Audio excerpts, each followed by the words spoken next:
रायपुर के ऐतिहासिक union club की वार्षिक आम सभा एवं चुनाव प्रक्रिया संपन्न हो गई।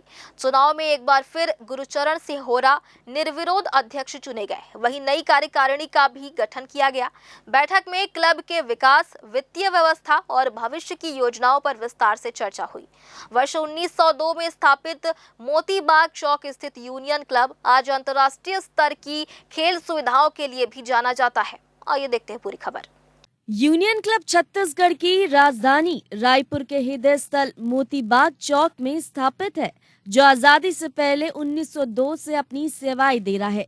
इस ऐतिहासिक क्लब ने वक्त के साथ खुद को अपग्रेड किया। वर्तमान में इस क्लब में अंतर्राष्ट्रीय स्तर की खेल सुविधाएं हैं, जिसमें प्रमुख तौर पर lawn tennis, badminton, table tennis, swimming pool है। इस क्लब में शारीरिक कसरत के लिए सर्व सुविधा युक्त जिम की भी व्यवस्था है। शनिवार को यूनियन क्लब की वार्षिक आम सभा सौंदर्यपूर्ण एवं उत्साहपूर्ण वातावरण में हुई, जिसमें बड़ी संख्या में क्लब के सदस्यों ने भाग लिया, जिसमें गुरुचरण सिंह होरा को एक बार फिर निर्विरोध अध्यक्ष चुना गया।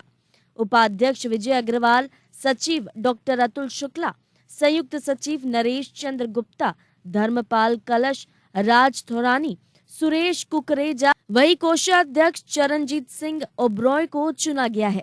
एक बार फिर अध्यक्ष चुने जाने पर गुरुचरण सिंह होरा ने क्लब के सभी सदस्यों का आभार व्यक्त करते हुए कहा कि यह सम्मान केवल उनका नहीं बल्कि पूरे यूनियन क्लब परिवार का है। सभी सदस्यों के विश्वास और सहयोग से क्लब को नई ऊंचाइयों तक पहुंचाने का प्रयास किया जाएगा। उन्होंने क्लब के आधुनिकीकरण, बेहतर सुविधाओं के विस्तार और सदस्य हितों को सर्वोच्च प्राथमिकता देने का संकल्प दोहराया। उन्होंने कहा कि आने वाले समय में क्लब में आधारभूत सुविधाओं को और मजबूत किया जाएगा। खेल, सांस्कृतिक एवं सामाजिक गतिविधियों का विस्तार होगा। यूनियन क्लब को प्रदेश के सर्वश्रेष्ठ क्लबों में शामिल करने के लिए पूरी कार्यकारिणी मिलकर कार्य करेगी।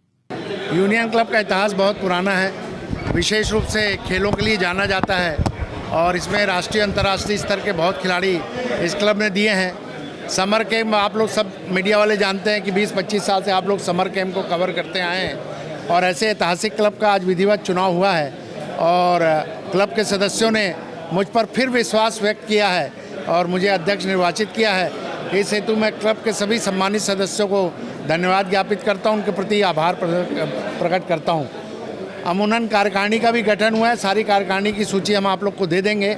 हमारा संकल्प है कि आने वाले दिनों में जैसे ज्ञानेश्वरी जी अभी राजनांदगांव में खिलाड़ी छत्तीसगढ़ के परचम लहराई है ग्लास्को में, ऐसा ही कोई खिलाड़ी टेनिस से, बैडमिंटन से, स्विमिंग से निकले यहाँ से और देश का नाम, छत्तीसगढ़ का नाम पूरे विदेशों में और सब जगह इंडिया का नाम, इंडिया का तिरंगा लेके चले, ऐसी हम इस बार संकल्प ले रहे हैं और आने वाले समय में अच्छे राष्ट्रीय और अंतर्राष्ट्रीय खिलाड़ी हम देंगे। अभी एक शूटिंग रेंज बनाने का और कुछ फैसिलिटी बढ़ाने की बात हुई है क्लब में। सबसे पहले तो मैं शासन को बहुत धन्यवाद दूंगा कि क्लब की जो लीज है वो हमारे सम्मानीय मुख्यमंत्री विष्णुदेव साय जी और उनके प्रयास से और सभी के प्रयास से हमारी लीज रिन्यूअल हो गई है। अब 2052 तक हम सारी गतिविधियों को संचालित कर देते हैं। इस हेतु मैं उनका भी आभार मानता हूं कि क्लब को पुनः एक 30 साल की लीज पुनः जीवित करके दी गई है। हम अपना काम करेंगे अच्छे से। हाँ, उनके अध्यक्ष बनने पे उनको बहुत बहुत शुभकामनाएं और पूर्व में भी वो यहाँ का अध्यक्ष रह चुके हैं और उनके कार्यकाल में स्पोर्ट्स गतिविधियाँ बहुत आगे बढ़ी हैं और विशेष तौर पे जो बच्चों का समर कैंप और बाकी जो आयोजन लगातार इस यूनियन क्लब में हो रहे हैं, उससे काफ़ी पूरे रायपुर और इस क्लब के जितने मेंबरान हैं, उनके रिश्तेदार, परिवार उस काफ़ी लाभान्वित होते हैं। विशेष तौर पे मैंने एक बात ज़रूर बताई थी कि इसमें एक्टिविटी जितनी स्पोर्ट्स एक्टिविटीज़, टेनिस है, बैडमिंटन है, टेबल टेनिस है, उसके अलावा मैंने उनको सजेस्ट किया है कि यहाँ पर शूटिंग का भी आयोजन, मतलब एक क्लब बनाया जाए, शूटिंग क्लब बने ताकि यहाँ के जो बच्चे हैं, उनके पेरेंट के जो बच्चे हैं वो सीखें और राष्ट्रीय स्तर पर प्रतियोगिता में भाग ले सकें। यदि उनको यहाँ पर शहर के बीच में एक क्लब है, उनको यदि ये फैसिलिटियाँ उपलब्ध होती है तो निश्चित तौर पे एक यूनियन क्लब का मील का पत्थर बनेगा। स्पोर्ट्स के एक और साथ में जुड़ने से निश्चित रूप से इसका एक महत्व बढ़ जाएगा। तो हम यही आशा करते हैं कि इनके जो अभी कार्यकाल इनकी नई कमेटी बनी है, 5 साल का पीरियड है, तो निश्चित रूप में इसमें एक और उन्नति ये लोग करेंगे। धन्यवाद, बहुत बहुत बधाई। आज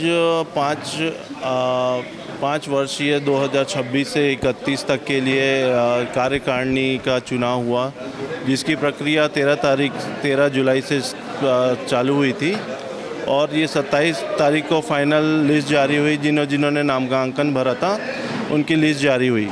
उसके पश्चात लिस्ट जारी होने के बाद एक आज कार्यकारिणी की बैठक और चुनाव का प्रस्थान किया गया, जिसमें 28 पदों पे पदाधिकारियों का निर्वाचन और चुनाव संपन्न हुआ और इसकी प्रक्रिया जैसे नियम और उसके हिसाब से वो की गई, आपकी प्रस्तुत की गई और सारा चुनाव नियम अनुसार किया गया है।